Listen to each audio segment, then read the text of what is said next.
Autorickshaw বন্ধের ঘোষণায় বৃহস্পতিবার সকাল থেকে রাজধানীর বিভিন্ন এলাকায় অটোরিকশা চালকরা সড়ক অবরোধ করে। তারা বলেন, আমরা গরিব মানুষ, অটোরিকশা বন্ধ হয়ে গেলে আমাদের পরিবার পরিজন না খেয়ে মারা যাবে। আমরা অটোরিকশা বন্ধের ঘোষণা মানি না, মানব না। আমাদের বিকল্প কর্মসংস্থানের ব্যবস্থা করে তারা বন্ধ করুক, আমাদের আপত্তি নেই। এর মধ্যে ছাত্ররা অবরোধে বাধা দিলে এক পর্যায়ে দুপক্ষের মধ্যে ধাওয়া পাল্টা দেওয়া হয়।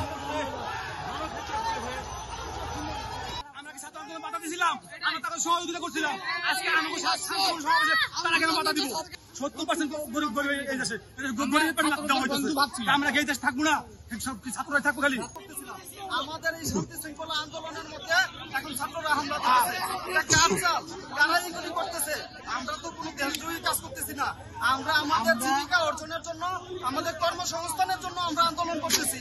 আমরা কোনো ভাঙচুর, কোনো মারামারি, কোনো হানাহানি চাই না। কেন আমাদেরকে এরকম হয়রানিমূলক কাজ করতেছে ছাত্ররা?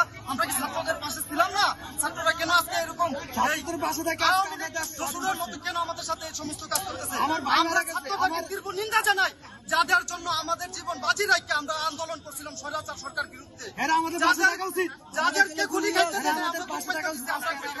তারা কিভাবে আজকে আমাদের গায়ে হাত তুলে? তারা আমাদের পক্ষে না আসতে পারে, তারা নিরপেক্ষে থাকুক। কেন আমাদেরকে এরকম হ্যারাসমেন্ট করতেছে? আমরা ছাত্রদেরকে তীব্র নিন্দা জানাই। আমরা কি ছাত্রদেরকে সুবিধা দেয় না? আমরা কি ছাত্রদেরকে সার্ভিস দেয় না?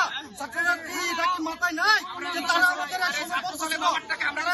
আমাদের সংগ্রামী সার্ভিস তারা কিভাবে ভুলে গেল? তার গায়ে হাত দিয়েছে, তার গায়ে আঘাত করছে ছাত্ররা। কেন? ছাত্রদের চামড়া তুলে নিব আমরা।